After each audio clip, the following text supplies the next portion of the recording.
Eu quero manifestar em meu nome e da minha esposa a nossa gratidão pelo convite feito por esta igreja, a oportunidade de estar aqui com os irmãos durante esses dias, compartilhando a palavra, agradecemos muito. Nós também acabaram possibilitando um tempo para que eu passasse com minha irmã e minha mãe, e minha sobrinha, que moram aqui em Brasília, e por isso eu sou grato também ao Senhor e à igreja. Nossa oração é que Deus continue abençoando o ministério da igreja, aos irmãos que aqui estão reunidos, o interesse que os irmãos têm pela palavra de Deus, a fim de que a igreja continue progredindo sempre, sem se deixar conduzir por desejo de resultados ou outras ações pragmáticas, mas andando conforme a boa palavra do Senhor, que é a única base segura que a gente tem para ir dentro da igreja. Paulo tinha tanta certeza disso que ele escreveu a primeira carta de Timóteo, já que ele não sabia se poderia estar com Timóteo tão rapidamente quanto ele gostaria de estar.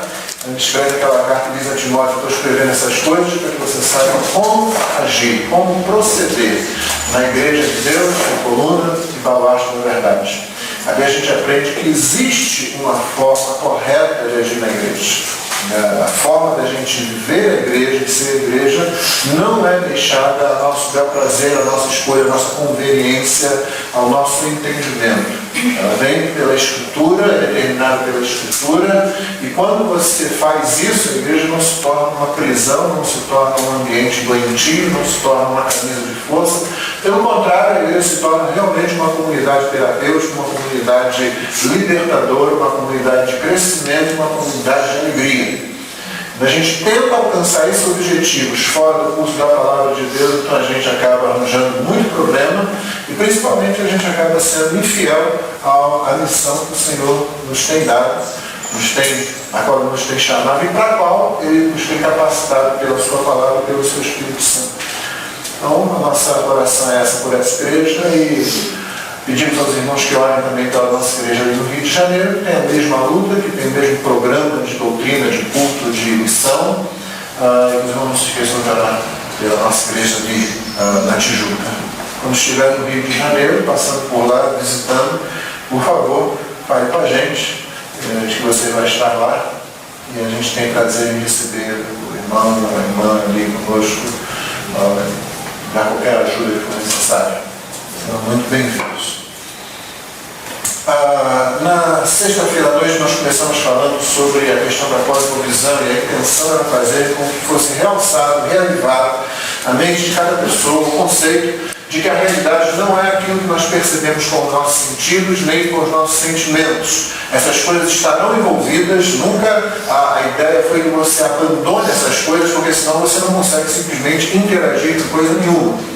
Mas aquela pessoa que confia nas Escrituras, que foi salva pelo Senhor Jesus, ela olha para a realidade com outros olhos, com outras lentes. Ela não se deixa impressionar, seja pelo que de muito bom pareça estar ao redor, seja pelo que de muito ruim pareça estar ao redor.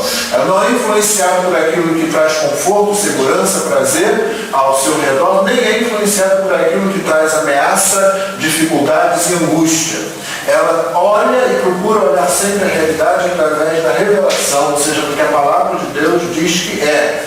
Sim, não importa se a situação está muito boa ou muito ruim, a sua visão, a sua percepção é outra. Você vai se lembrar que o Senhor Jesus fez isso.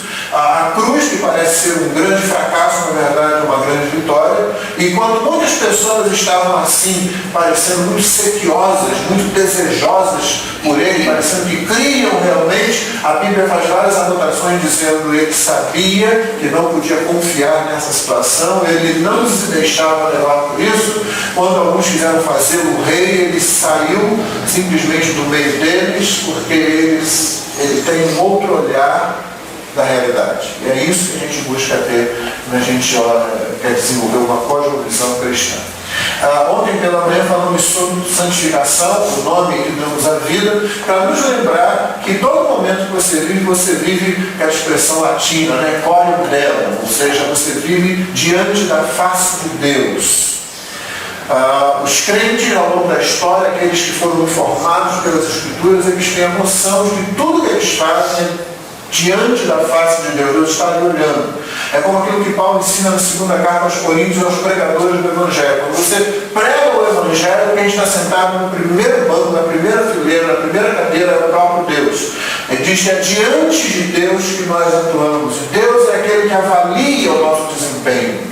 Então não é a congregação, não é a gente mesmo, toda pessoa que abre as Escrituras para expor as Escrituras é avaliada em primeiro lugar pelo próprio Deus, e é dele que se recebe a aprovação ou a reprovação. E é por isso que todo pregador precisa ter essa preocupação de estar sendo agradável a Deus, não a si mesmo, nem ao grupo que o ouve, seja uma igreja, sejam não crentes. Então tudo nós fazemos na presença de Deus. Santificação tem sua base na leitura constante, no estudo constante, na memorização, na meditação a respeito das Escrituras, tem sua base na oração, que deve ser constante, buscar a Deus, tem sua base na consagração, evitando aquelas coisas que desagradam a Deus e se aproximando daquelas que o agradam, mas nada disso é feito como um departamento da vida, como um certo momento que eu separo para isso. Eu separo certamente momentos particulares, mas a santificação se dá fluindo desses momentos e dessa base que eu coloquei anteriormente para a interação, para o interagir com as pessoas, com as instituições, com os eventos, com os ambientes onde você está. Nunca há um momento em que você não esteja no processo de santificação, e é preciso que a gente esteja atento para isso. Ontem à noite tentamos ver qual é realmente a condição, tanto do perdido como daquele que prega, a respeito da evangelização. O que foi realmente perdido? E embora nós acompanhemos o vocabulário bíblico e a realidade de que as pessoas estão perdidas, o fato é que elas perderam Deus, elas estão destituídas da glória de Deus. Você não foi criado para ficar ausente da glória de Deus, você foi criado para desfrutar dessa glória, para querer essa glória, para brilhar nessa glória. Então, o pecado acabou desviando esse caminho e nós fomos excluídos da glória, perdemos a glória, e todo o trabalho da salvação é recuperar a nossa condição, a nossa posição dentro da glória de Deus novamente. É interessante que talvez o melhor sermão que ele tenha pregado, C.S. Lewis, disse que tinha uma dificuldade com o conceito de glória. O conceito de glória para ele apresentava uma dificuldade, porque de um lado lhe parecia ridículo, de outro lado lhe parecia arrogância, lhe parecia pouco cristão. Isso por quê? Porque glória fala de duas coisas, ela fala de brilho e ela fala de fama. Toda vez que você lê sobre glória, essas duas ideias estão juntas ali, brilho e fama. E Lewis, ele dizia o seguinte: quanto à primeira questão, parecia ridículo, porque quem é que quer ser uma lâmpada ambulante? E a segunda questão que parecia pouco cristã, porque a Bíblia aponta sempre para uma posição de humildade e não de fama. Mas à medida que ele progrediu na sua carreira cristã, ele percebeu que na questão de brilho, na questão de glória, como brilho, o que acontece conosco é que nós perdemos justamente toda a beleza inerente ao ser de Deus e que nos foi comunicada na criação. Nós perdemos a orientação e a iluminação ao nosso redor, e nós perdemos o sol da justiça. Nós procuramos nos satisfazer com raios de luz. Ele diz que, por exemplo, o cristão maduro, ele não quer somente os raios de luz, ele quer o próprio sol. Ele não se satisfaz com as bênçãos de Deus, com aquilo que Deus nos dá, embora ele seja grato por isso. Ele quer escalar, subindo pelos raios até atingir o próprio sol e abraçar o próprio sol, que é Deus mesmo. Do outro lado, na questão da fama, Lewis finalmente compreendeu que o problema, que a questão não era de fama simplesmente, mas fama diante de quem? Essa é a ideia. Então, eu quero ser famoso. E você, meu irmão, vai querer ser famoso também diante de Deus. Não diante dos homens, mas diante de Deus. A melhor ilustração que eu tenho para isso é quando lá na igreja as crianças saem da sua classe onde eu estava estudando, as crianças bem pequenininhas, elas vêm com aqueles garranchos que elas fazem, aqueles desenhos, né? E quando os professores abrem a porta lá da sala, elas já vêm entrando, olhando onde é que está o pai, onde é que está a mãe, onde é que está o avô, a avó, e vão correndo para lá para mostrar. E elas mostram aquilo, você olha assim, o que é isso aí? E ela, ué pai, o que é isso aqui? Aí, bom, é você, pai. Sou eu, realmente, tá? Quando você fala que bonito que você fez, como é que ela faz? Ela olha você assim, o olho está regalado, ela dá um sorriso grande, aí deixa a sua mão e vai correr com as outras crianças. Não é assim? É exatamente essa condição que o livro verificou e que a Bíblia ensina a respeito de nós em relação a Deus, a nosso respeito em relação a Deus. Você chega imperfeitamente, você chega com o que você faz, que é sempre perfeito, mas é apresentado a Ele, coberto pela justiça de Cristo. E é aquela aprovação, é quando Deus olha para nós, para os nossos garranchos e diz assim, que bonito que você fez. Essa fama. Então nós fomos destituídos da glória. O Evangelho, quando pregado, ele traz o homem, traz a mulher, traz o pecador para dentro dessa situação de glória novamente, da qual ele se perdeu. Você olha para os ossos secos a quem você vai pregar o Evangelho, tenha em mente que aquela pessoa sem brilho, aquela pessoa sem fama diante de Deus, pelo Evangelho pode vir a ser muito famosa no céu, diante do Senhor, do Criador. E que ela pode brilhar, uma vida apagada, pode finalmente brilhar novamente, como é o desejo do nosso Deus. E hoje, e concluindo, nós vamos falar sobre a alegria, que é o que dá valor a tudo. Você vai ver como a Bíblia tem a falar sobre a alegria. É interessante que a expressão felicidade não é muito próxima ao vocabulário bíblico. Por exemplo, algumas traduções mais contemporâneas usam feliz no lugar de bem-aventurado. Eu particularmente não gosto muito dessas traduções, porque a palavra feliz, feliz o homem, você tem traduções do Salmo 1, né? A nossa versão diz bem-aventurado o homem que anda nos caminhos do Senhor e tal. Outras traduções, feliz o homem. Né? Por que eu acho bem-aventurado melhor? Porque feliz dá aquela ideia de a coisa realizada, feita, completa, chegou no final.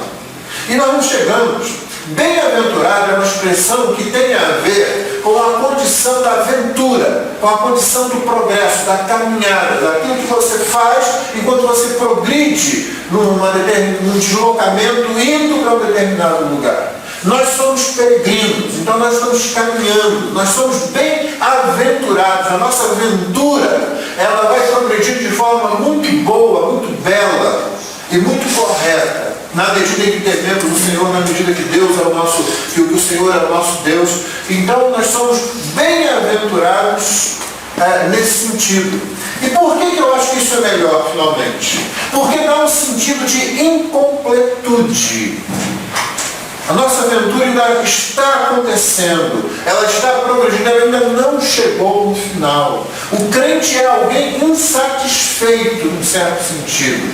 Ele ama o que Deus lhe dá, ele aproveita o que Deus lhe dá. O crente não é alguém que se abstém, ele não quer cair num daqueles erros da heresia colossense, que acontecia lá na igreja dos Colossenses. Um daqueles erros, quando eu citei na sexta-feira, eu penso, era justamente do ascetismo. Você não pode ter prazer nenhum, nada agradável é bom, tudo que é prazeroso, tudo que é agradável, tudo que de alguma forma desperta o seu prazer, acaba desviando você da espiritualidade sadia, da vida junto com Deus. Na Bíblia não é nada disso. Mas eu espero demonstrar essa manhã justamente o oposto. Só para adiantar um pouquinho o último ponto da nossa palavra de hoje, o céu, a eternidade, todas as figuras com relação ao céu, a eternidade, são de que tipo? Fala-se de canções, de música, de dança, de comida, de bebedeira. Fala-se disso. Ninguém fala de anjinho, com asinha, com arpinha e com uma toga, que eu acho que é a coisa mais horrível dessa. A pessoa vai fazer a eternidade com uma toga? Coisa esquisita. Essa ideia é nossa. Na Bíblia, a ideia de banquete, a ideia de gente reunida, a ideia de abraço, a ideia de música que nunca para, a ideia de gente rindo, a ideia de festa. Sempre assim. As Escrituras nos apresentam um quadro em que nós estamos progredindo, nós não chegamos lá. Por isso, tudo que você tem de melhor e tudo pelo que você dá graças a Deus, atendendo ao ensino bíblico do apóstolo lá em Timóteo, né? Ele fala que nos últimos tempos, lembrando que o último tempo é uma expressão bíblica, ou a última hora, ou os últimos tempos, tal, é uma expressão bíblica que se refere a esse período entre a primeira vinda de Jesus e a sua segunda vinda, né? Entre a sua encarnação e finalmente a consumação. Esse período, desde o momento apostólico até o que nós estamos vivendo até o final, é o que a Bíblia chama de a última hora, o último tempo, os últimos tempos. E Paulo diz que nesse período, como sempre apareceu na verdade, apareceram pessoas proibindo as coisas boas, proibindo os banquetes, os manjares, as coisas deliciosas que Deus preparou para o ser humano, proibindo o casamento, proibindo os prazeres. E Paulo diz assim, quando essas coisas são recebidas com ações de graça, então é para elas serem usufruídas e aproveitadas com toda a intensidade. Por que Paulo fala da questão da ação de graça? Porque você não pode dar graças a Deus por alguma coisa que seja contrária à natureza de Deus. O meu de um professor no tempo de seminário, em que, viajando no trem lá no Rio de Janeiro, ele ouviu uma conversa entre duas mulheres. E, em dado momento, uma disse para a outra assim, Deus vai me ajudar que eu vou roubar o marido daquela fulana. Ele ficou tão indignado que ele não conseguiu ficar quieto. Né? Quando ouviu isso, ele disse, olha, a senhora, preste atenção, Deus não vai ajudar a senhora nisso não. Deus não vai tomar parte nessa sem vergonha que a senhora está fazendo não, viu? Põe Deus no meio disso não.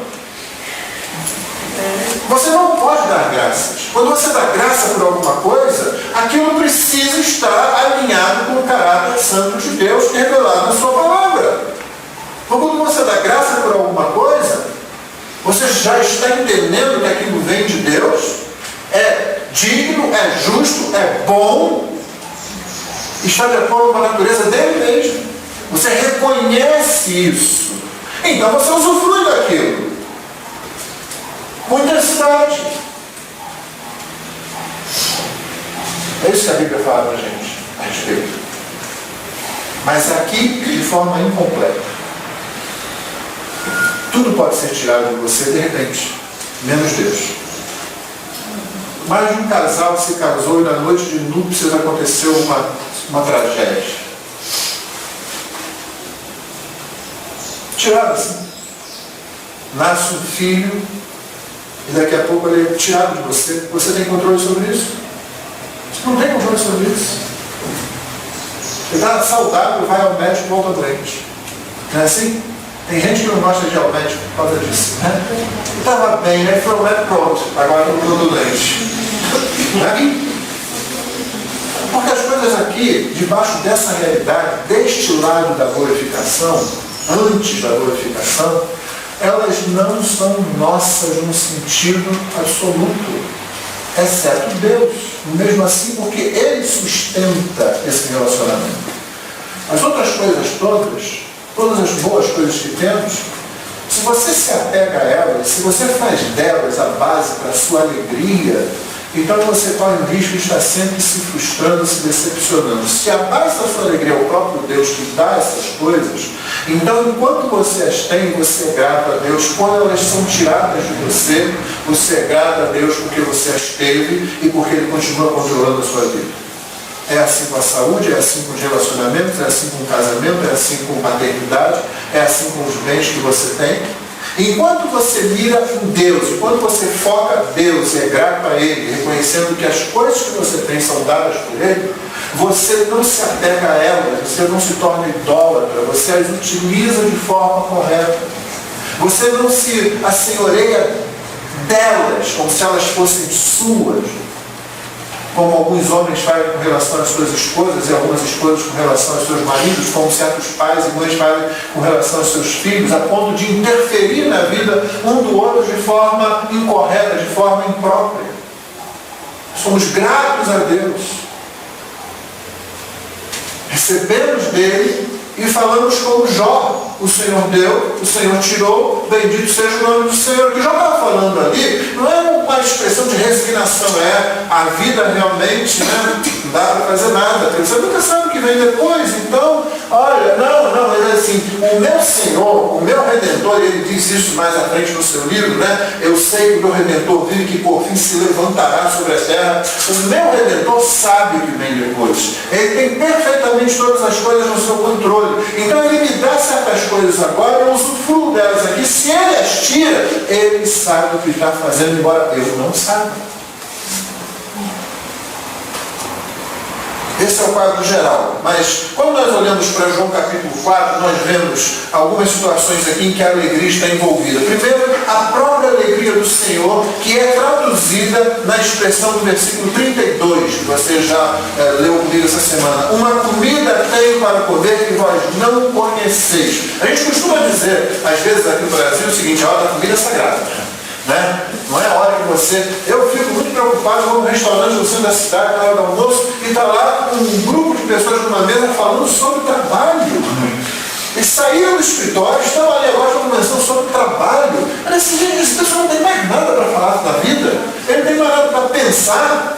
Estão ali na hora da comida, tem outro com celular lá, que é o celular do grande controlador dos seres humanos atualmente, não é? Então está lá com o celular, o telefone tocando, ele comendo, ele não sabe qual que é, ele troca e começa a usar o celular para comer, e põe o garfo e fica ouvindo. Não é porque é o que controla a pessoa. Ela não para naquele momento. Houve momentos na história, e ainda há em certos grupos sociais, em que a hora da comida é a hora que se para. É hora para a gente sentar na mesa, é hora para a gente estar juntos ali. A comida no Antigo Oriente Próximo sempre teve esse sentido de comunhão. Não é só questão de comer, não é questão de botar para dentro porque eu preciso. Isso aí é quando você está na guerra. Você está na guerra, então você se alimenta, né, para prover a força para o seu organismo, e aí você continua. Mas em momentos normais, vamos dizer assim, o momento é de parar, de sentar-se à mesa, de ter comunhão com aqueles que estão ali, é de aproveitar o sabor. Esses dias aqui nós tivemos conversando sobre alimentação, dessas coisas, porque eu tenho pesquisado sobre isso, lido sobre isso já há algum tempo. E uma das coisas que a gente nota é que a gente come com muita rapidez, com muita pressa, não é? Não tem negócio, faz mal. Não se mastiga direito, mas pior do que isso, você não usufrui o sabor da comida. Você não aproveita aquilo, comendo com pressa, comendo correndo, é a época do fast food, né? Lanche rápido, a comida rápida. Acho interessante que os filmes americanos são meio, né? Os filmes americanos às vezes decolam, né? Você reparar em muitas daquelas manhãs, quando a família está se reunindo, põe-se à mesa, ninguém toma café. Todo mundo tem que sair correndo, as crianças têm que pegar um ônibus escolar, tem que sair, não sei o que, dar uma bolada, se a mesa está posta, eu não sei porque eles põem a mesa. A mesa fica lá, mas sai todo mundo correndo, né? Então nós não aproveitamos as coisas. Se você não aprende a aproveitar as coisas como vindas de Deus, você não aprende a aproveitar as coisas de jeito nenhum. Não aprende. Relacionamentos são uma mostra disso. O Senhor Jesus aqui está se relacionando com uma mulher samaritana, pobre, e que não conhece a palavra de Deus, que conhece deficientemente, ela sabe muito pouco, porque o povo dela já sabe muito pouco. E ele interage com ela de uma forma a transmitir a ela uma perspectiva que ela não teria condições de imaginar. Você vê que ela larga o cântaro e vai à cidade. Ela largou o cântaro e foi à cidade. Correndo lá, e chega lá, aquilo que para ela parecia ser um grande problema, expor-se diante do público, agora se torna alguma coisa que ela não consegue evitar. Eu achei o Messias, ele me disse tudo quanto eu tenho feito. Vocês não querem ver se realmente é ele? Isso tudo que você tem feito mesmo? Alguém pode perguntar isso, né? Porque você sabe que eu sei, e vocês também sabem aí. Mas ele que nunca me viu disse tudo que eu tenho feito. E ele me disse que ele é o Messias. Essa euforia que toma conta. O livro de Atos, quando você vai lendo, à medida que os apóstolos vão pregando, as pessoas vão tendo alegria. Elas vão sentindo alegria. A comunhão da igreja no início é uma manifestação de alegria. O Evangelho chega em determinados lugares quando Cornélio reúne sua família e amigos dele na casa dele, e a casa dele é provavelmente uma casa do estilo greco-romano, já que ele não era judeu, mora em Cesareia, mas ele não é judeu. Então você tem que entender a casa greco-romana. Era formada do pai, da mãe, dos filhos, dos escravos, dos agregados, dos clientes. E se você reunir ainda outros parentes, esse grupo, que geralmente era a base que formava a igreja no Novo Testamento nas várias cidades, esse grupo pode chegar a 40 pessoas. Então Cornélio viu todo mundo estava ansioso, ele já mandou buscar Pedro. Quando Pedro chega, ele não chama as pessoas já estão na casa dele, ali aguardando todo mundo. Eles ouvem aquilo, o Espírito Santo os converte e os batiza na conversão. Então, chega o Espírito Santo. Você imagina a alegria que foi aquele momento? Cornélio nunca poderia ter imaginado, quando ele se aproximou do judaísmo, quando ele se aproximou da doutrina judaica, quando ele começou a fazer suas ofertas e a ouvir as preleções na sinagoga, que aquela aproximação era Deus trazendo, e não somente a ele, mas trazendo a sua casa. Quando Jesus, no capítulo 4, cura o filho desse oficial do rei, é interessante que ele volta para a cidade dele, está em Cafarnaum, ele vai até Caná da Galileia, onde Jesus está. Aí Jesus cura o filho dele à distância, não é?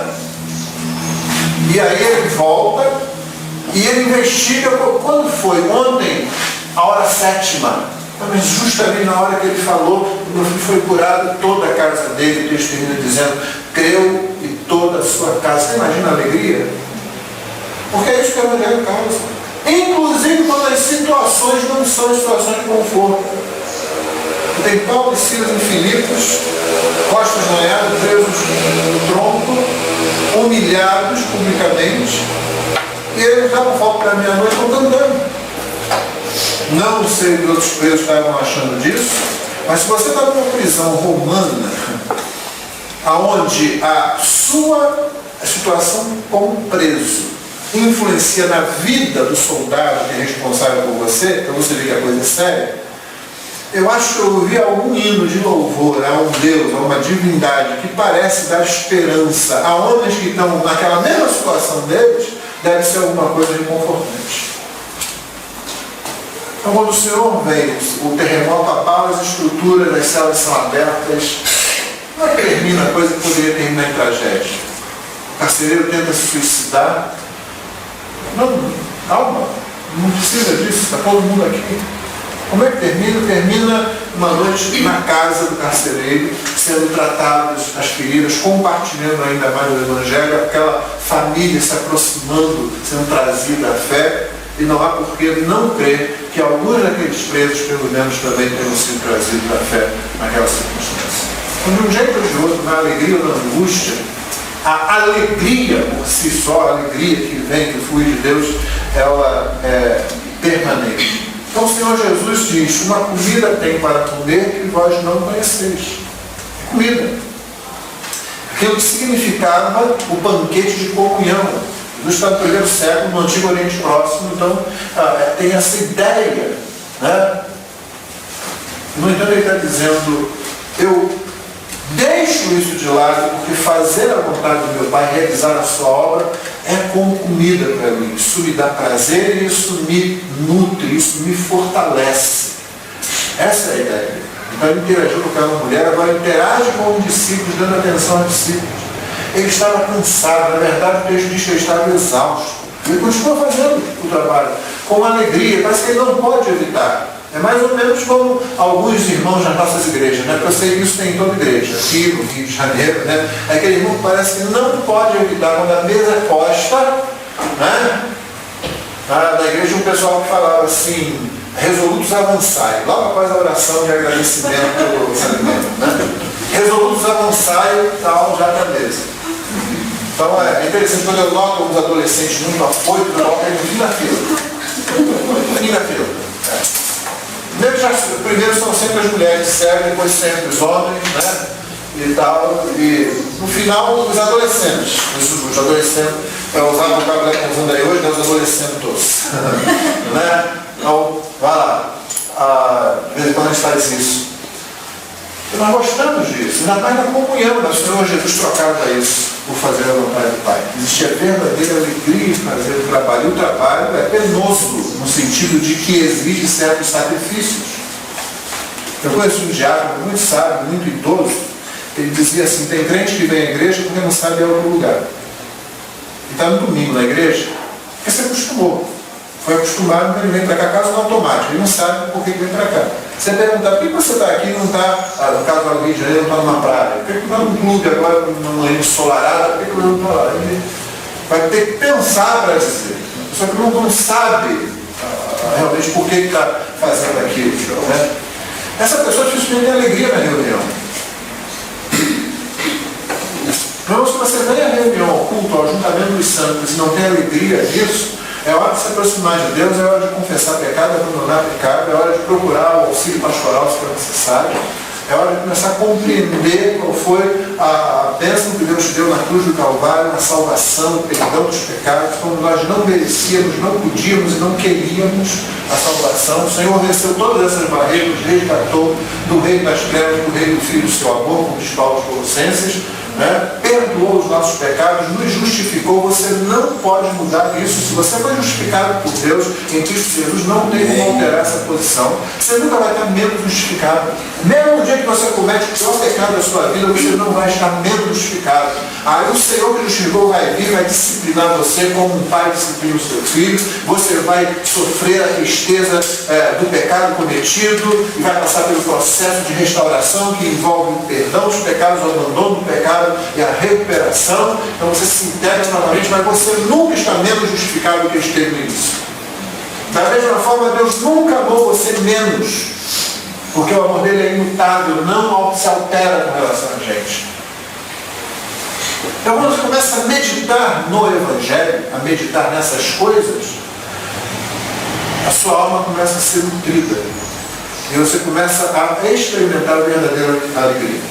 Mas nessa manhã, três doutrinas devem nos ajudar a investigar um pouco a questão da alegria. A primeira doutrina que eu queria lembrar aos irmãos, porque eu tenho certeza que os irmãos conhecem, eu queria encorajá-los a meditarem sobre isso, é a doutrina da providência.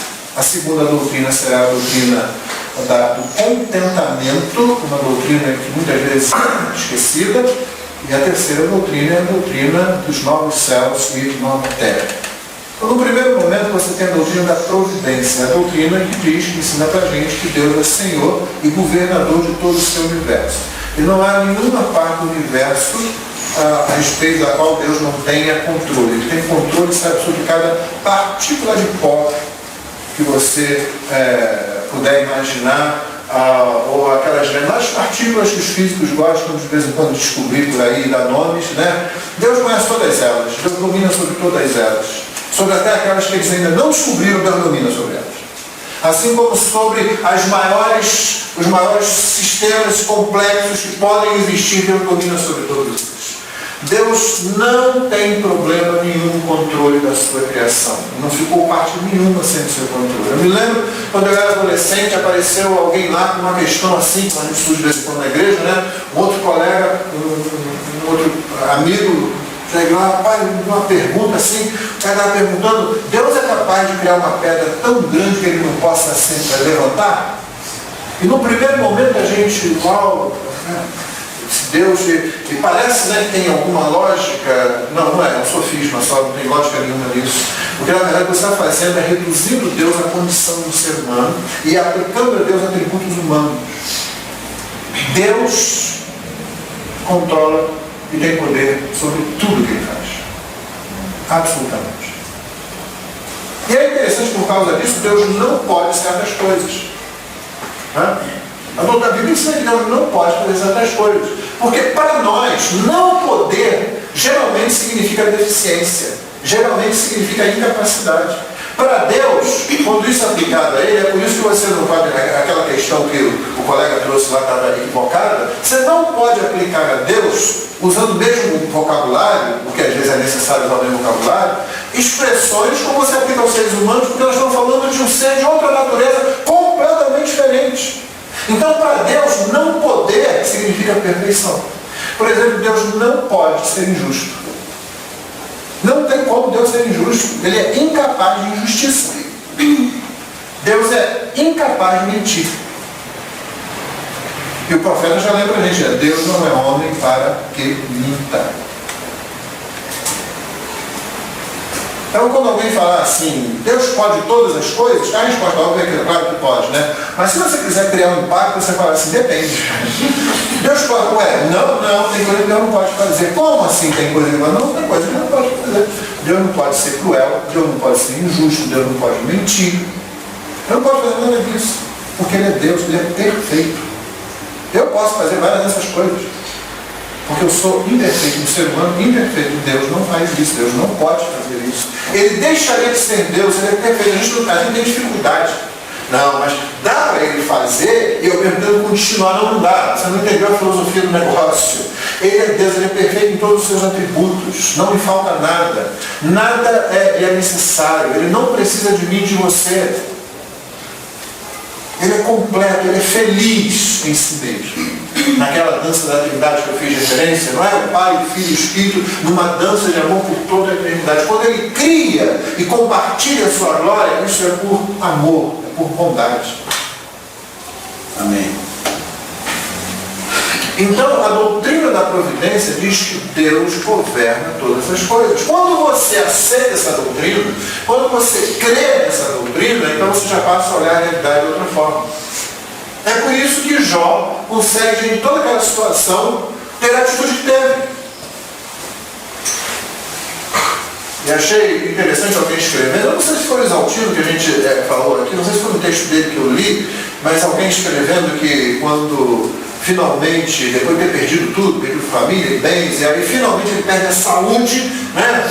Aí o texto bíblico diz assim, Jó sentou-se, pegou lá um toco, um carro para raspar as feridas e disse, restitui, eu quero de volta o que é meu. Não foi isso que Jó fez. Quando a mulher dele diz para ele, tu ainda retens a tua integridade, amaldiçoa Deus e morre. Por favor, não pense muito mal da mulher de Jó assim, não, né? Qualquer das irmãs aqui vendo o seu marido numa situação impossível de ser ajudada, naquela circunstância aqui, lembre-se que ela era um ser humano, lembre-se que ela está vendo o marido dela, né? Que ela sofreu todas aquelas perdas também. Os filhos eram dela, os filhos que morreram, os bens eram dela. O marido que está definhando é o marido dela. Então vamos ter um pouco de compaixão, né? Mas ela está errada na percepção dela.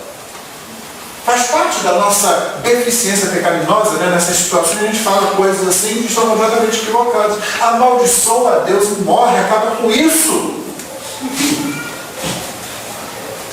Jó diz o quê? Como fala louca, fala estúpido. Recebemos o bem de Deus, receberemos o mal também? O Senhor deu, o Senhor tirou. Bendito seja o nome do Senhor. E alguém disse que quando Jó falou isso, Deus pegou o diabo, pegou pelo colarinho e disse, está vendo? Ele não tem 1/10 do poder que você tem. Ele não tem a capacidade que você tem. Em toda a fragilidade dele, ele continuou bem dizendo meu nome, mesmo depois que eu fiz tudo isso aí que você disse para fazer. Aí Deus pegou o diabo, girou assim e jogou longe. Não procure isso na Bíblia, porque isso não está lá. Não sai dizendo, olha, não dá. A doutrina da providência sustenta você. O livro do Apocalipse é um livro sobre a doutrina da providência. Qual é o objetivo do livro do Apocalipse? Não é marcar a volta de Jesus. Não é você ficar certo construindo o templo lá em Jerusalém e aí vai acontecer. Não tem nenhum desse objetivo. O livro do Apocalipse é que está resumido num dos seus versículos. Que diz que o Cordeiro vence e vencem com ele os eleitos, os fiéis. Porque ele é Rei dos reis e Senhor dos senhores. Essa é a ideia do livro. No final, Cristo vence e a igreja vence com ele. Esse é o resumo do livro. Ele não foi escrito para que você fizesse cálculos sobre a volta de Jesus. Ele foi escrito para que em momentos de grande perseguição, de grande sofrimento, quando tudo à sua volta diz Deus perdeu o controle, você se lembra que Deus não perdeu o controle. Cada vez que acontece a fome, a peste, a morte, a guerra, Deus não perdeu o controle. E Deus está conduzindo todas as coisas para a sua glória e para o bem da sua igreja. De modo que, como diz o William Hendricks no seu comentário, o livro do Apocalipse é um livro que parece que o dragão vence. Parece que os demônios tomam conta. Parece que a igreja é dizimada, mas não acontece nada disso. No final, Cristo vence e a igreja vence com ele. Se você tem todo um livro assim, você já se aproxima do livro corretamente. Se você toma um livro para fazer cálculos, para tentar fazer adivinhações, se você acha que o livro é um livro de enigmas que é indecifrável, você perde o livro, ele não é útil para você. Ele é finalmente um livro sobre providência, a providência de Deus, o controle, o domínio absoluto. Ele não começa, o livro não começa assim, a ação toda não começa na terra, a não ser depois do capítulo 4 e do capítulo 5. No capítulo 4 do Apocalipse, o que você tem? Você tem a visão do trono de Deus no centro de todas as coisas. É dali que toda a autoridade flui. E no capítulo 5 entra mais um personagem, o Cordeiro. Ele se achega e ele vai para o trono também. E é ele quem tem autoridade para pegar aquele livro, que a gente geralmente entende como sendo o desígnio, a vontade de Deus, portanto a providência, o governo de Deus, e somente ele é que pode abrir aqueles selos e então o livro ser desatado e começarem as coisas a acontecer. Por que João chora muito quando pergunta quem é digno de abrir o livro e desatar os seus 7 selos? Não aparece ninguém no primeiro momento. E ele diz que ele chorava muito porque ele sabe que aquele livro tem que ser aberto, aquela vontade tem que ser realizada, porque aquela vontade é boa para o povo de Deus. E ela traz glória a Deus. Então quando o Cordeiro surge e toma o livro das mãos, todo o universo deslancha em adoração do Lord. Todo mundo começa a louvar. E o que acontece ali, por pior que pode parecer, está debaixo do completo domínio e controle de Deus. Essa é a primeira doutrina que serve de base, ou na nossa abordagem de hoje, serve como base para a nossa alegria. Quando você olha a situação assim, parece que agora já era, mas não era não é, ele está no controle. Seja para onde ele conduzir isso, ele está no controle. A segunda doutrina, que flui dessa, é a doutrina do contentamento. Quando Paulo chega a dizer o seguinte: se você tem muito comer e se vestir, esteja contente, esteja satisfeito com aquilo. É quando Paulo diz nos versículos mais mal interpretados da Escritura, Filipenses 4,13, posso todas as coisas naquele que me fortalece. O que significa que ele pode estar no hotel 5 estrelas, ele pode estar dormindo ao relento, ele pode estar cercado de inimigos, ele pode estar entre amigos, ele pode ter um banquete, ele pode ter só pão para comer. É isso que ele está dizendo ali. Ele contenta-se com aquilo. Não significa que se Paulo tem aqui a possibilidade de ter uma boa comida, ele vai, não vou preferir o pão duro aqui. Não é isso. A menos que isso abra as portas para a pregação do Evangelho. Aí sim. Paulo só deixa de fazer alguma coisa, ou faz alguma coisa. Paulo recebe alguma coisa, ou rejeita alguma coisa. Paulo diz alguma coisa, ou deixa de dizer alguma coisa, dependendo de como o Evangelho de Cristo vai ficar na vida. É isso que ele ensina lá em 1 Coríntios 9, 23. Tudo faço por causa do Evangelho com o fim de me tornar cooperador com ele. Então não é se Paulo vai ficar bem, se ele vai ser ameaçado, se o pessoal vai achar ele simpático, legal, se as pessoas vão gostar dele ou não vão gostar dele. Não é isso que interessa. Interessa como o Evangelho vai ficar. Então o contentamento está inteiramente ligado ao Evangelho. Porque se a situação que vem para você pela providência de Deus é uma situação de abundância, você dá graças a Deus, recebe aquilo e cai dentro, irmão. Cai dentro, aproveita aquilo que Deus está te dando. Se no entanto vem escassez, se no entanto vem tempo de trabalho duro, de arar terreno que é muito duro, você pede a ajuda de Deus, dá graças a Ele porque Ele está considerando você como cooperador dele, como obreiro na sua seara, e você vai fazer o trabalho, seja ele qual for. E encara aquela situação. É tempo de alegria, é tempo de bolo sendo cortado, é tempo de festa, você dá graças a Deus, se alegra ali. É tempo de choro, é tempo de luto, é tempo de angústia. Você clama a Deus pela ajuda, pelo suporte dele, pela graça dele, e você dá graças a ele porque você não enfrenta aquela situação sozinho, mas ele está ao seu lado. Então, quando a gente recupera a doutrina do contentamento, ela não é, por favor, não confunda a doutrina do contentamento com resignação. Como eu disse antes, o crente é um insatisfeito. Isso significa que ele nunca se vê completamente satisfeito com tudo aquilo que ele recebe, porque ele sabe que ele tem outra coisa ainda melhor que aquela. Mas também significa Que ele não fica satisfeito quando Deus não recebe a glória devida. Então, resignação não tem nada a ver com crente, contentamento sim. Resignação não. Resignação, aceitar as coisas e não há nada que eu possa fazer, não. Ele vai mudar as coisas tanto quanto ele vê que aquilo é a vontade de Deus, tanto quanto ele vê que Deus está caminhando naquela direção de mudança. Então, se a igreja está assim, parada no evangelismo, alguém pensa assim, eu vou começar a evangelizar. E aí eu vou começar a falar com outro irmão que eu vou começar a evangelizar. E eu vou começar a conversar sobre isso, vou começar a falar sobre o que eu tenho feito. Olha, eu tenho pego uns folhetos, comprei os folhetos, adquiri os folhetos, escrevi uns folhetos.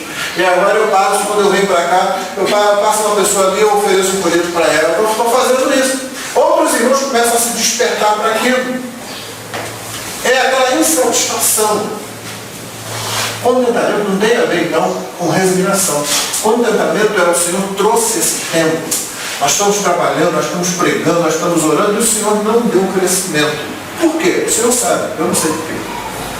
Você só faz o quê? Você olha em volta, você olha para si mesmo, faz como os antigos puritanos faziam, né? Quando eles tinham um tempo de aridez espiritual, eles se reuniam para orar e clamavam mais ou menos assim: Senhor, por que o Senhor nos abandonou? Por que o Senhor não manifesta mais o seu poder? O que nós fizemos que desagradou o Senhor? Eles oravam naquele estilo do Antigo Testamento, né? Buscando assim, para sondar a própria alma, para ver se nós estamos desagradando a Deus, será que nós não estamos confiando na palavra dele, será que não estamos buscando como deveríamos?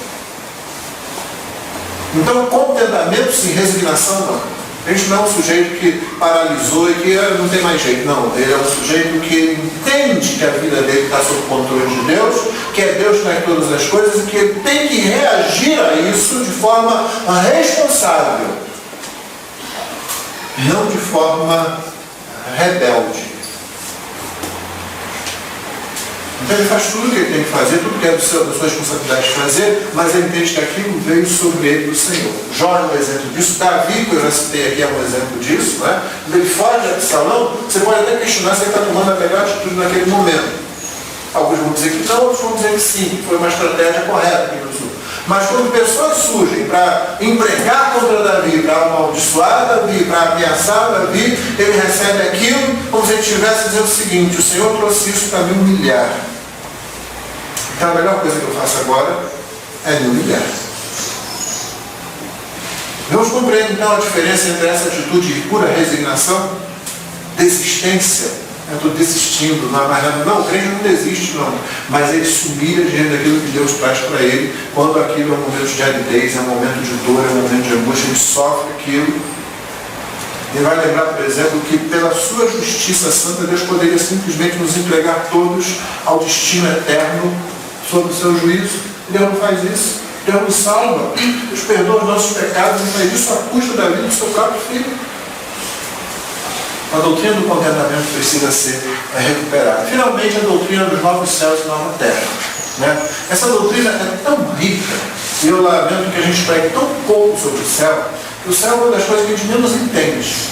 E a gente geralmente se conforma com aquela ideia de que não há muito como pensar o céu. Né? Eu também pensava assim, até eu comecei a ler certos autores, inclusive Jonathan Edwards, que tem muito a dizer sobre o céu e o inferno, C.S. Lewis também, um autor contemporâneo chamado Randy Alcorn, tem um livro clássico chamado Céus, né? Infelizmente não tem em português, e começando a ler sobre isso, eu vejo, na verdade, a Bíblia tem muito a dizer sobre o céu, ela fala muito sobre o estado eterno, e a gente deixa isso para lá. Evidentemente, em tempos de evangelho e prosperidade, irmãos, a pregar sobre a segunda vinda de Cristo e o estado eterno não é do interesse. Você imagina, você constrói um certo templo aí, muito grande, em certa cidade brasileira, né? Templo rico, todo ornamentado lá. Aí você inaugura o templo lá de Herodes, que aquele templo está mais para o templo de Herodes do que o templo de Salomão. Né? Você inaugura aquele negócio lá e Cristo volta no dia seguinte. O sujeito vai ficar louco, mas peraí, eu acabei de inaugurar um negócio aqui, quando eu começar, o senhor... Não interessa o evangelho da prosperidade, não interessa o evangelho da batalha espiritual, não interessa esses falsos evangelhos a volta de Cristo. E, no entanto, os apóstolos falam sobre os que amam a vinda de Cristo. Eles proferem uma bênção sobre todos os que amam a tua vinda. O Apocalipse diz Maranata, Ora, vem Senhor Jesus. Esse é o pedido das pessoas, dos crentes no Novo Testamento. Olha o que o salmista diz, o que Davi diz no Salmo, um dos mais belos salmos das Escrituras, o Salmo 16. Só para a gente ter uma ideia. Ele começa exaltando ao Senhor, dizendo: guarda, meu Deus, porque em ti me refugio. Diga ao Senhor, presta atenção só o que ele diz aqui no versículo 2 do Salmo 16. Tu és o meu Senhor, outro bem não possuo senão a ti somente. Agora, isso é verdade? Ele não tem uma esposa que ele ama? Eu já vi muitos se apaixonaram, né? Ele amava algumas mulheres, ele tinha várias delas como rei, não é? Mas ele não amava também o ser rei? Ele não amava fazer as coisas para Deus? Ele amou quando o povo trouxe as ofertas para construir o templo, que ele deixou para o filho dele construir? Olha que ele não tem bem nenhum. Ele tem o banquete, ele tem os amigos, ele teve muitos problemas ao longo da vida dele, mas também teve muitos momentos de comunhão, de amigos, de pessoas junto dele. Teve muitas vitórias. Será que essas coisas não foram bens que ele tinha? O que ele está dizendo aqui? Não tem outro bem, não possuo outro bem, senão somente a ti. A ideia, irmãos, é que o que dá valor aos outros bens é justamente o bem maior. O nosso verdadeiro tesouro é Deus. É isso que dá valor às outras coisas. Porque, como eu disse no começo, o que você tem, você não consegue manter em sentido absoluto. Amém. Tem uma família maravilhosa que pode ser tirada de você no momento, ou você pode ser tirado dela. Você tem um emprego que é uma maravilha, de repente transfere você de um departamento para o outro, pronto, vira o caos. Sua igreja está num bom momento, de repente acontece um problema com uma pessoa da igreja, com uma família da igreja, que atinge a igreja toda, a igreja sofre um baque, tem que ser recuperado daquilo. Você está com a saúde, que é a saúde de fé, de repente um diagnóstico coloca você, muda, altera toda a sua vida. Mas se Deus é o verdadeiro tesouro, o que relativiza todas as outras coisas, que dá valor às outras coisas, então perder isso ou aquilo não vai realmente alterar a sua alegria. Você vai dizer como salmista: outro bem não possuo senão a somente. E ele continua, para você ver que ele considera outros bens. Ele diz: quanto aos santos que há na terra, são eles os notáveis, dos quais tem todo o meu prazer. Parecem expressões contraditórias, não é? Ele é o único bem que eu tenho, mas eu tenho todo o meu prazer nos santos que há na terra. Esse texto hebraico é difícil de traduzir, de fato, mas não é porque não aceitar a tradução como nós entendemos.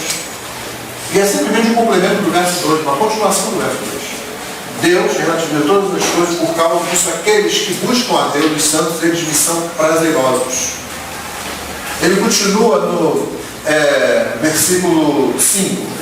O Senhor é a porção da minha herança e o meu cálice. Tu és o arrimo, tu és o suporte da minha sorte, da minha ventura.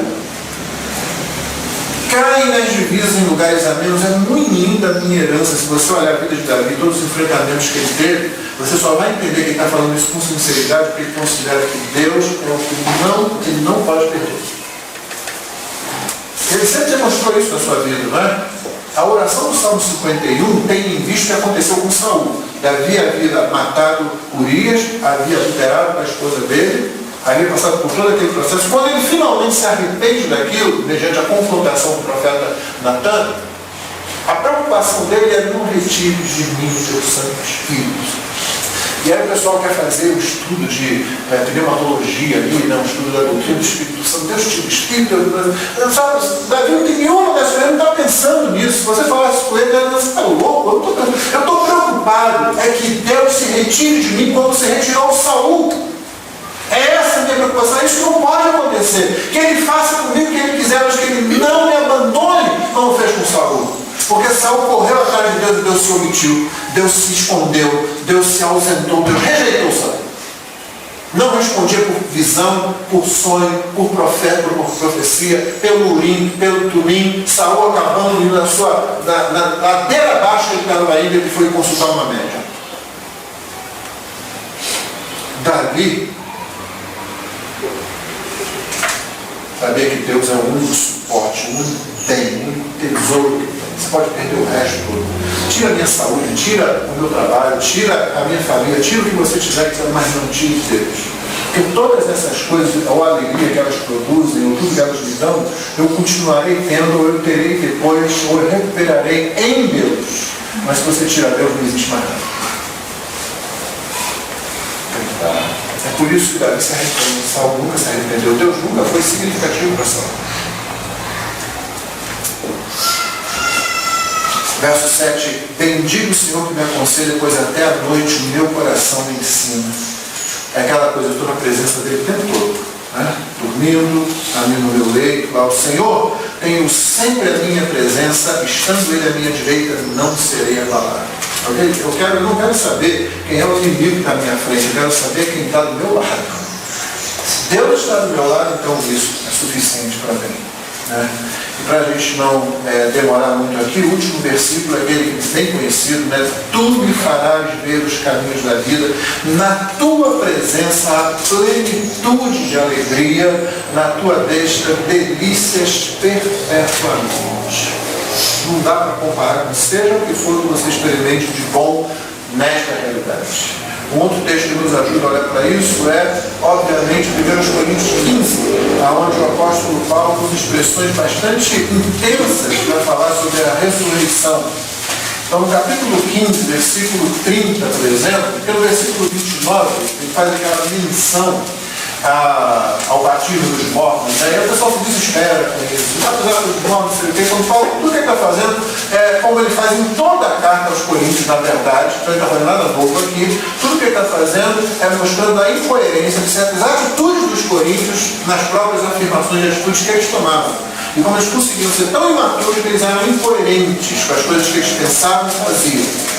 O que nos interessa principalmente é a partir do verso 30, e por que também nós nos expomos a perigos toda hora? A ideia é a seguinte, ele está falando sobre ressurreição. Se não há ressurreição, me diga aí, por que é que nós nos expomos a perigos toda hora? O que dá valor ao perigo que você passa, à angústia que você passa, ao sofrimento que você passa por causa da sua fé em Cristo, por querer viver uma vida levando a cruz de Cristo, por viver uma vida fiel a Cristo, por rejeitar aquilo que Cristo rejeita, mesmo como todo mundo à sua volta está fazendo, por ignorar o que dizem de você, chamam você de tolo, ser um homem crescido, chefe de família, e se submete ao que está escrito num livro antigo como esse. O que dá valor a tudo isso, irmãos, é justamente o fato de que haverá ressurreição e eternidade. Paulo deixa isso muito claro. Veja como ele prossegue aqui. Dia após dia morro. Eu protesto, irmãos, pela glória que tem em vós outros, em Cristo Jesus nosso Senhor. Se como homem lutei em Éfeso com feras, que me aproveita isso? Se os mortos não ressuscitam, comamos, bebamos, que amanhã morreremos.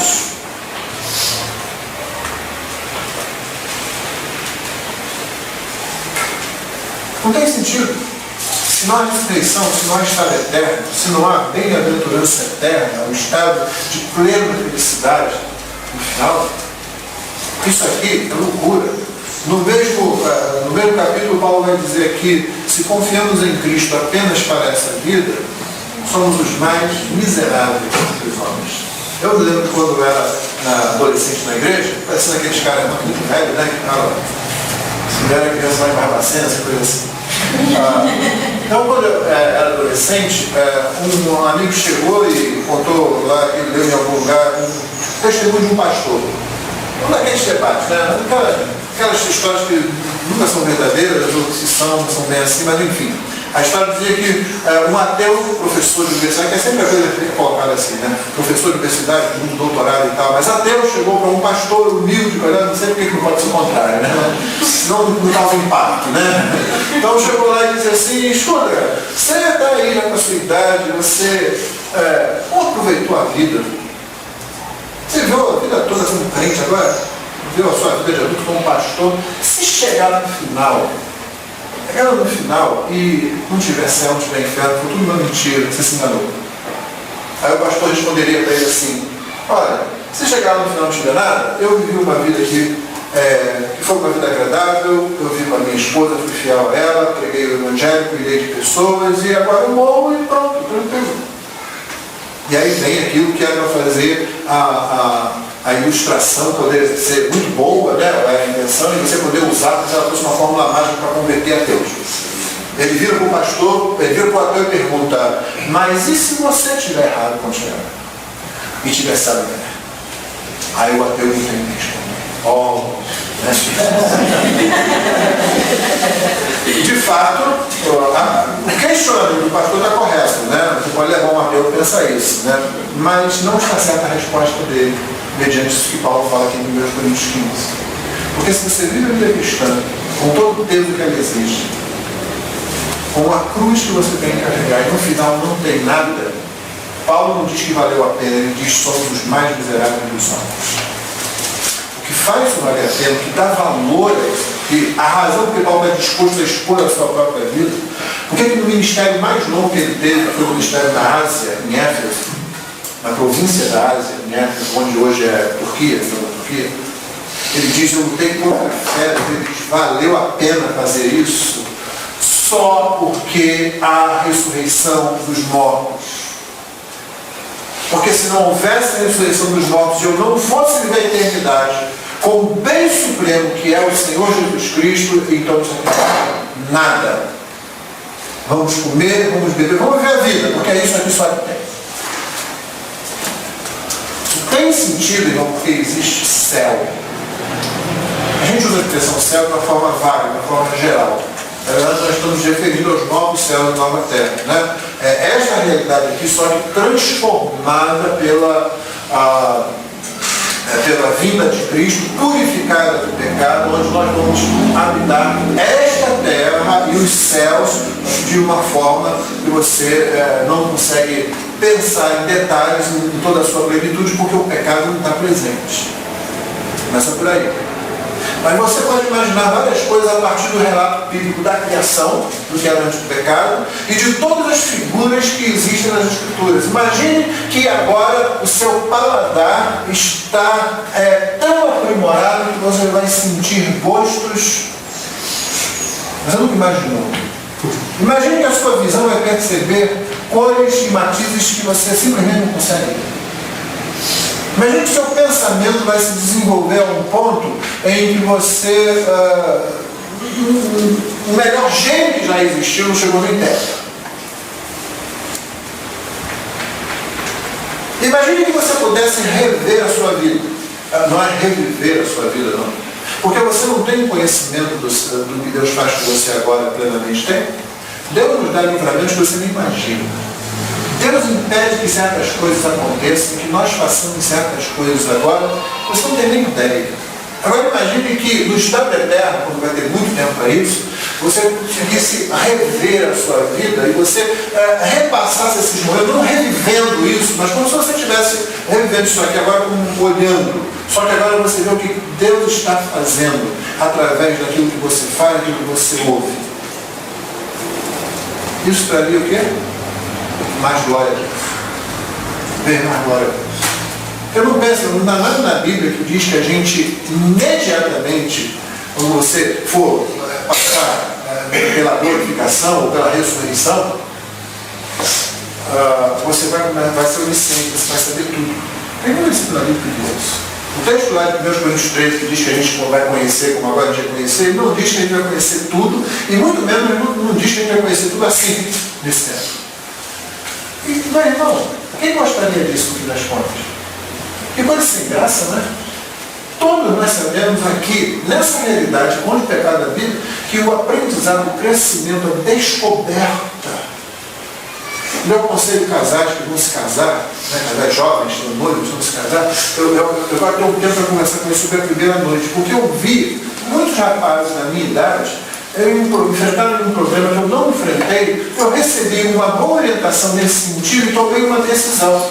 Quando eu e minha esposa nos casamos, nós fomos para a nossa primeira noite juntos, eu assinei um atestado de incompetência. Eu pensei o seguinte: eu não sei, não tenho que saber, não preciso saber, eu vou descobrir. Então nós dois queríamos nos descobrir, é isso que a gente queria. Não queria passar vergonha como muitos rapazes que eu vi, e por isso eu comecei a aconselhar, eu me tornei pastor, comecei a aconselhar os jovens, comecei a falar, mas Gabriel, você não tem que provar nada para ninguém. Eu sei que a sociedade coloca, principalmente sobre o rapaz, né? mas também sobre a moça, coloca um peso ao seu desempenho. Que desempenho? Quem está pensando sobre isso? Você está dando com uma pessoa, você não vai dirigir um carro, camarada, você vai estar com uma pessoa. E a menina vem preocupada, será que ele vai gostar de mim? Será que não sei o quê? E aí pronto, na maioria dos casos começa a dar tudo errado. Então passei a testar de incompetência, minha esposa passou outro, e nós fomos nos descobrir, não tenho pressa para nada, não precisamos fazer nada assim, para dizer o algo que não sei o quê, acabou sendo algo não sei o quê, justamente porque essa preocupação morreu e não nos atrapalhou. Então eu falo para o rapaz, é hora de descoberta, a hora de você começar a apreciar, sem pressa, como um bom prato de comida. Exatamente isso, pense num banquete. É por isso que certas expressões, ainda que vulgares, associam sexo com comida. Pense num banquete. O que você faz? Aquela coisa é uma esposa, uma das piores coisas que eu dentro de casa, é a esposa prepara o banquete, não é? Prepara uma comida lá especial, elogia do aniversário do marido, do casamento, sei lá, uma coisa, ela resolve fazer. Aí o camarada chega correndo, pega o prato ali, para a mesa, vai para a televisão, tem um jogo de futebol. Ela olha para aquela mesa assim. Estava falando para a ajudadora, né? Naquela conversa sobre a brincadeira que a gente estava tendo ali. Minha irmã, você vai fazer isso? Você vai à mesa, pega a ponta da toalha, junta tudo assim, tá? Aí vai lá na sala, pega assim, joga no copo dele. Pronto. Aí, querido, joga comida de aniversário. Né? Depois lava. E limpa o chão. Vai devagar. Até porque que Deus ia fazer um troço tão sem graça, tão todo desse? A gente chega lá, entendi tudo. E, não, por quê? Nós fazemos melhor de nós, temos 10 melhores do que essa, Deus certamente é muito melhor ainda. Então, muitas coisas que a gente pode pensar sobre o céu sem ir contra o texto bíblico, e nesse sentido é que vai ser alguma coisa que você não consegue imaginar, porque você nunca teve alegria como você vai ter lá. Você nunca experimentou um prazer como você vai experimentar lá. Você nunca viu coisas como você vai ver no estado eterno. Nós falamos lá, na verdade aqui. Quem está no céu imaterial, vamos dizer assim, são aqueles que morreram em Cristo e agora estão na presença de Cristo. Tenha essa certeza, no momento que você fecha os olhos aqui, você abre os olhos na presença de Cristo. Eu gostava muito, era para ir por aquele pensamento, a gente estuda essas coisas, né? A gente gosta de... Você é como eu, gosta daquelas ficções impossíveis sobre viagem no tempo, que negócio, a gente gosta de pensar sobre isso aí. Ok. Aí eu gostava muito de pensar na ideia de que é possível, né, que Abraão tenha morrido hoje, né, e quando ele abre os olhos, Cristo está voltando. Uma possibilidade lá de Deus, não teria nenhum problema fazer, mas que é sem graça, né? Eu prefiro muito mais a ideia de que esses homens e mulheres que morreram em Cristo, mesmo Abraão, que morreu em Cristo, mas ele não soubesse falar isso. E foi salvo pelo mesmo jeito que foi salvo, então, pela fé, no que Cristo fez. Sendo que para ele a obra de Cristo foi apresentada de uma outra forma. Mas é outro assunto. Então, esses homens e mulheres que morreram no passado, os que morreram há 10 anos atrás, né? Começaram a aprender, já nesse momento, e começaram a ver o que Deus está fazendo aqui. Eu creio, é a minha convicção, de eles começaram a orar pela gente. Acho que é por isso que os católicos cometem o erro de achar que tem santo que intercede pela gente se você interceder a ele. Não é isso não. Mas no céu não existe oração? Claro que existe. O Filho intercede por nós. Por que as pessoas que estão na presença do Filho também não podem interceder olhando o que está acontecendo aqui? Elas não sabem o que Deus vai fazer aqui, elas não são oniscientes. Só que elas estão observando como os anjos estão observando também. Não é? A Bíblia diz isso. Tais coisas os anjos anelam perscrutar. Porque os anjos não sabem tudo o que Deus vai fazer. Quando o Filho encarnou, isso deve ter sido uma grande surpresa. Uma surpresa tal que redundou em louvor, como aconteceu no dia do nascimento de Cristo. E estão acompanhando, vendo como é que Deus faz o que Deus está fazendo na terra, desde que o Evangelho começou a ser pregado. Eles estão crescendo, eles estão aprendendo. O conhecimento dos anjos não é igual ao nosso, mas os anjos não têm conhecimento como Deus também não. Deus é o único ser onisciente. Todos os outros crescem, todos os outros têm que aprimorar, todos os outros têm que aprender. Eu não vejo nenhuma razão para não acreditar que a grande número de testemunhas de Hebreus 12, ela é, obviamente, no primeiro momento do texto, ela é uma referência ao capítulo 11. Aqueles que nos antecederam. Aqueles que nos antecederam na fé estão onde agora? Eles podem perfeitamente ser a grande número de testemunhas, não somente como aqueles que nos antecederam na fé, mas como aqueles que estão agora observando o que Deus está fazendo na terra. E eles não estão observando como Deus observa. Eles não conseguem olhar toda a terra com tudo que está acontecendo em cada situação. Eles não são oniscientes. Só Deus é onisciente. Mas olhando que Deus, acompanhando coisas que Deus está fazendo, vendo como que, olha aquela situação, ué, tipo, achado que isso ia acontecer, e aquele muçulmano que estava perseguindo agora se converteu. E olha como se converteu, porque alguém deixou cair um folheto que foi para baixo do banco do ônibus onde ele estava, e ele pegou o folheto, leu aquilo que ele tem, que não rejeitava. E essa pessoa que está observando isso lá no céu para aí, né, na observação da glória a Deus. Isso tu és digno, tu és maravilhoso. Não é isso que você lê, para a gente encerrar, não é isso que você lê em Apocalipse? Olha do lado, Apocalipse. Capítulo 4 e 5.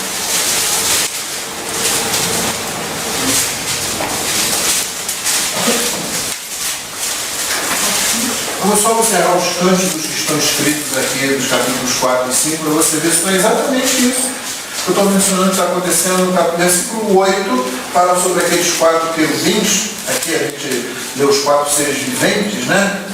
Aqueles seres que têm, olha só que coisa bonita, cada um deles tem 6 asas, estão cheios de olhos ao redor e por dentro. Você realmente gosta desse quadro?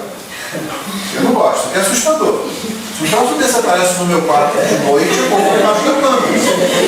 Não vem dizer que você, uau, que maravilha, ó, que beleza, não. Olha bem, são seres cheios de olhos ao redor e por dentro, né? Não é uma coisa, é um monte de olho. Você põe uma face um olho, bota um terceiro olho na testa e já fica um troço esquisito. Mas você imagina esse negócio aqui.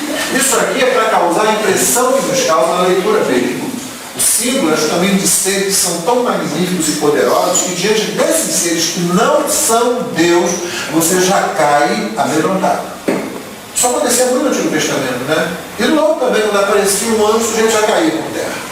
Daniel, que era um camarada consagrado a Deus, caía por terra, o anjo tinha que ir lá e fortalecer. Não temas, Daniel, eu sou só um anjo. Né? Mas não é incrível.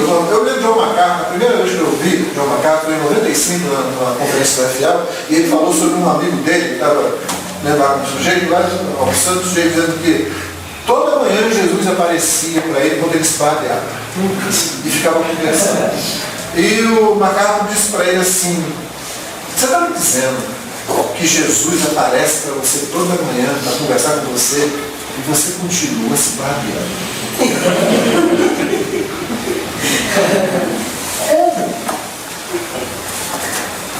Esses seres devem causar esse tipo de coisa. O que eles fazem? Eles não têm descanso. A ideia é que eles não param. Nem de dia, nem de noite. O que eles estão fazendo? Eles estão dizendo: santo, santo, santo é o Senhor Deus, o Todo-Poderoso, que era, o que é e o que há de vir. É o Evangelho.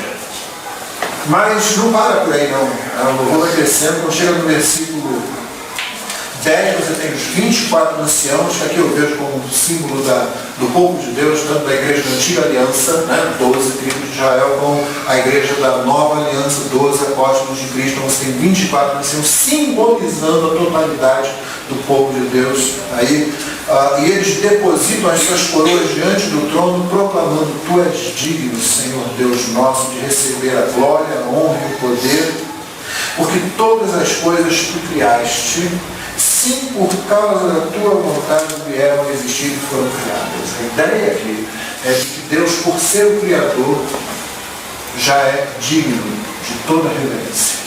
Só por isso. A Bíblia entende isso, que toda discussão deveria parar entre os homens pelo único fato de Deus ser o Criador de todas as coisas. É o texto que lemos de Isaías aqui, né? A obra de Deus, a obra criada vai falar, não gostei, põe uma asa aqui nessa vasilha, porque não dá, não existe isso, é uma concepção que não acontece. Acontece na nossa cabeça hoje, porque nós achamos que é muito normal fazer isso. É por isso que adolescentes mandam suas famílias. Não é? Você vê hoje pais e mães que são manipulados pelos seus filhos, até filhos menores que adolescentes. Eu tenho que ter o último smartphone, pai.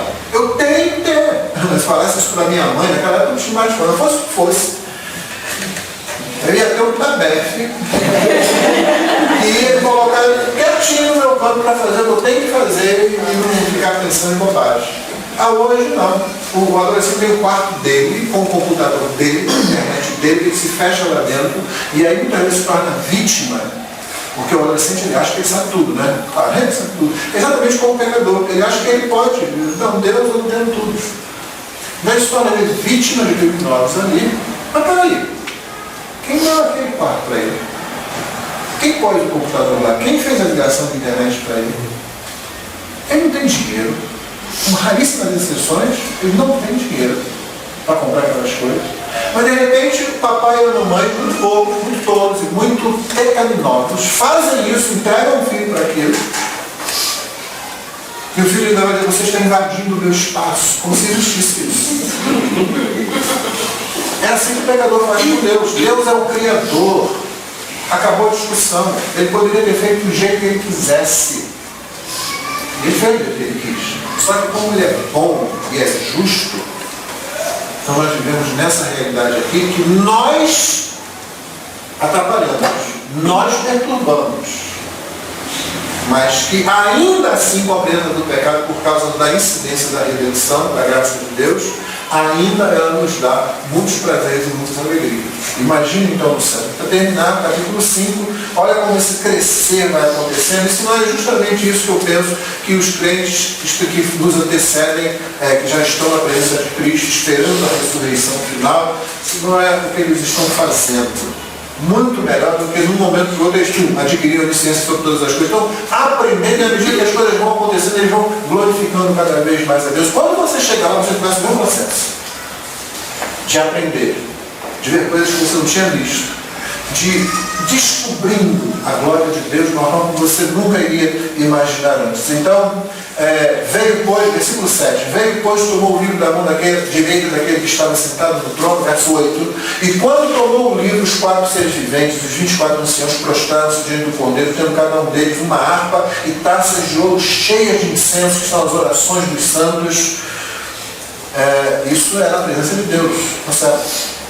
As orações dos santos ali, e entoavam um novo cântico dizendo: digno és tomar o livro de abrir os selos, porque foste morto e com teu sangue compraste para Deus os que procedem de toda a tribo, língua, povo e nação. Para o nosso Deus os constituíste reino e sacerdotes e reinarão sobre a terra. Não, mas não está satisfeito não.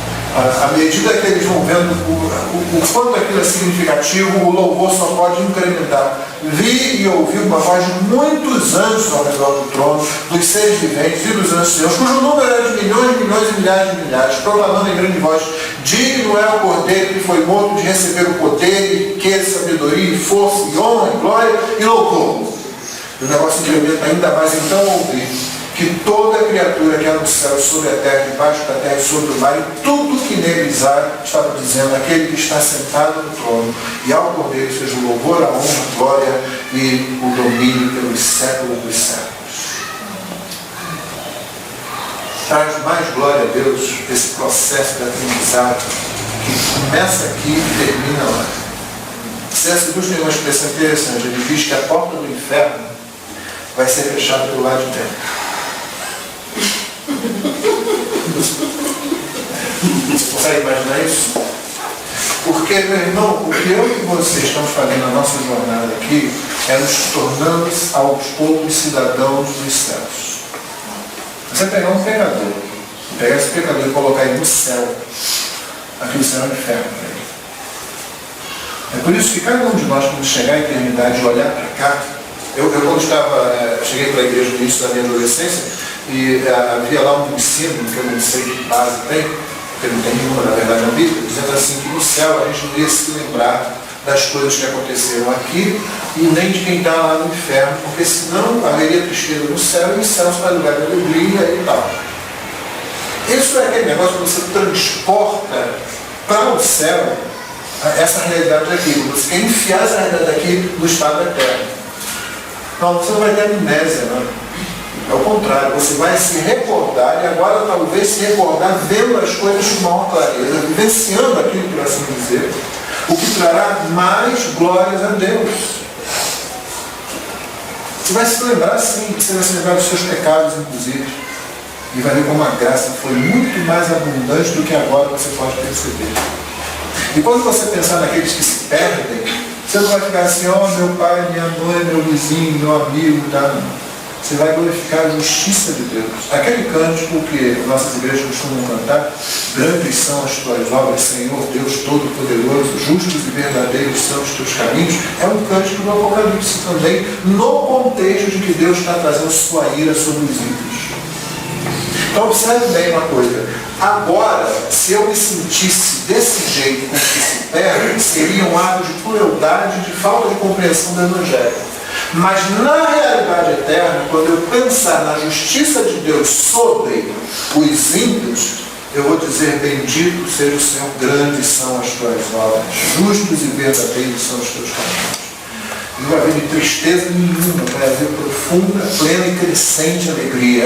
É uma contradição quase, né? Porque ela é plena e ao mesmo tempo continua crescendo. Isso eu gosto muito daquela figura que C.S. Lewis usa no último volume das Crônicas de Nárnia, quando finalmente aqueles personagens chegam ao fim de Nárnia. Né? Quem conhece ou lê os livros, ou viu os filmes. Se você viu os filmes, você vai ler os livros, porque são muito melhores que os filmes. Né? Então, no último livro, a última batalha, aqueles personagens chegam finalmente ao fim de Nárnia, Nárnia acaba, e eles passam por uma outra realidade. Quando eles chegam nessa realidade, onde eles estão? Em Nárnia. Só que não é mesmo. É e não é. É aquele sentido de continuidade e descontinuidade. Né? Essa é Nárnia, só que ela é muito melhor que a outra. A glória dela, a beleza dela, os rios dela, os campos dela, as pessoas, os personagens, os animais que vivem nela são de muito maior brilho, muito maior glória. E eles começam a adentrar naquilo. E à medida que eles vão adentrando, quando eles chegam mais adiante, eles passam para uma outra Nárnia dentro daquela, que é maior do que o anterior. É um ambiente maior, que muito mais brilho. Aí eles percebem que quanto mais eles entram e se aproximam do trono do Criador, eles vão passando para uma realidade ainda superior àquela. E maior. Alguns já vão ficar por ali mesmo. Param por ali, mas outros, daqui a pouco, já estão mais correndo, já estão voando, indo em direção àquilo. E cada vez que eles encontram uma nova Nárnia, ela é melhor que a anterior. Essa foi uma das melhores maneiras que eu vi alguém descrevendo a realidade eterna. Você imagina isso? Imagina. Eu estou passando para você algumas coisas que você pode usar para imaginar. Porém, a nossa imaginação é muito pobre. Ela é limitada pelo pecado, pelo cansaço, pela incapacidade que a gente tem de imaginar nessa realidade aqui. Então você pode pensar que é isso e muito mais. É por isso que Paulo olha para essas realidades e diz assim, ó, vale a pena enfrentar as feras e expor a minha vida aos perigos. As pessoas que mais pensaram no céu, na eternidade, são as pessoas que se tornaram mais relevantes para essa realidade aqui. Porque elas olham essa realidade da forma correta. Elas interagem com essa realidade sem se deixarem dominar, sem se deixarem possuir por essa realidade, porque elas são possuídas pela realidade que vem. Mas elas não andam com a cabeça lá que esquecem aqui, não. Pelo contrário, elas sabem que nós estamos preparando para lá. O livro dizia que a porta do inferno vai se fechar por dentro, porque as pessoas que rejeitam Cristo estão se preparando para aquilo lá. Ele disse, no final elas vão ter o que elas procuraram, o que elas quiseram. Mas elas não vão rir por último, não. Não é chegar lá, fechar a porta e dizer, bom, pelo menos eu estou quando ela olhar em volta, quando ela perceber o que é. Ela não vai ir, é juízo. Você sabe qual é o grande e o principal problema do inferno?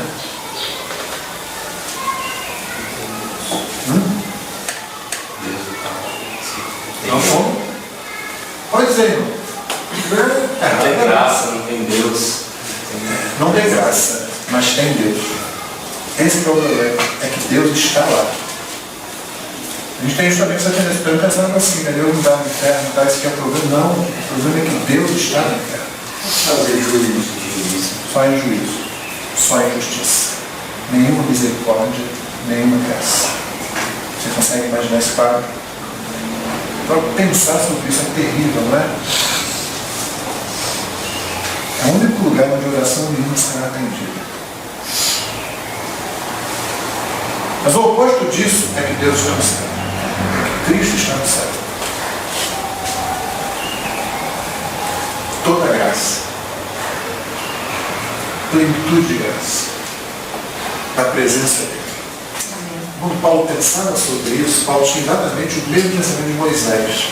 Lá em Hebreus 11, né? Pela fé, Moisés permaneceu firme como vendo o invisível, e por isso ele rejeita a herança que ele poderia ter no Egito. E por isso ele prefere sofrer com o seu povo e diz: vale a pena. É por isso que Mesaque, Sadraque e Abednego, naquela situação ali em que o rei mandou, naquela planície lá de Dura, erigir aquela estátua, mandou a banda tocar, e quando tocasse todo mundo se curvar. Você imagina como é que eles ficaram ali? Eu imagino assim, que um olhou para o outro e disse assim: Mesaque, você vai se curvar? Não, não vou não, cara, mas cara, eu coração. Tem a tendência de imaginar que eles outros podem mandar 7 vezes, aquece 14 vezes essa fornalha aí. Não é assim não, irmão. Não é assim não. Nós somos pó. A glória de Deus está em que o pó, desmontando, desmantelando, diz assim: ele é bom e justo, eu prefiro ficar com ele. O termo que eles deram na Nabucodonosor não foi quando eles disseram assim: o nosso Deus pode nos livrar da tua fornalha, ó rei. Não foi ele. Isso era verdade, mas não foi ele. A vitória deles está quando eles dizem a frase seguinte. Você se lembra qual é? Sim. Mas, se ele não nos livrar, fica sabendo, ó rei, que nós não te obedeceremos nem adoraremos a Cristo. Aí o que você faz? Nosso coração vai lá. Amarram, pegam os caras mesmo para jogar dentro. Eu acho que eles fecham os olhos. Eu acho que eles abrem os olhos depois que eles percebem o erro.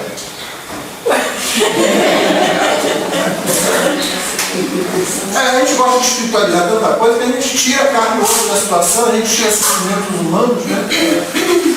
Você pode imaginar o conforto de Deus para isso, a persistência da fé dada por Deus e a graça de Deus que os mantém firmes, mesmo indo em direção à própria morte ali, como aconteceu com muita gente ao longo da Bíblia, ao longo da história da igreja, né? Mas são seres humanos, eles estão enfrentando aquela situação. Às vezes, em algum momento, Deus dá uma calma, há muitos testemunhos disso na Bíblia e fora da Bíblia, Deus dá uma calma, isso é uma coisa extraordinária. Muitos irmãos e irmãs nossos passaram por esse processo, pelo menos no momento inicial de vamos lá e tal, né? É pela fé, irmãos. É pela fé. E fé funciona como? Você ouve alguma coisa, você confia naquilo que você ouve, né? Você ouve Deus falando alguma coisa, você confia naquilo, você não está vendo nada, na realidade é aquela coisa de você. Aí finalmente eles se percebem o erro. E aí eles olham quem é você. Porque não tem mais 3, tem 4. Então a fornalha com Cristo lá dentro é céu. O palácio do rei sem Deus tem inferno. Nós precisamos pregar mais sobre o céu, pensar mais sobre o céu e agir mais aqui, tendo em vista a perspectiva da eternidade. Porque a gente se desapega das coisas aqui, porque a gente passa por essa realidade do jeito correto, porque a gente se torna mais útil aqui, porque a gente fica menos preocupados com a nossa segurança, com a nossa imagem, com a nossa fama diante dos outros. A gente vai ter fama diante de Deus. Que o Senhor nos abençoe. Em que a percepção do Evangelho é um ensino central, o alimento é a fonte de tudo isso para nós, nos conduza ao longo da nossa caminhada, da nossa peregrinação aqui, em firmeza e em alegria diante do Senhor. No momento que você esteja na noite mais escura da alma, para usar uma expressão muito comum no cenário americano, você vai ver que você não está sozinho. E que depois daquela noite vem uma manhã que nunca termina. O Senhor nos abençoe. O Senhor abençoe essa noite.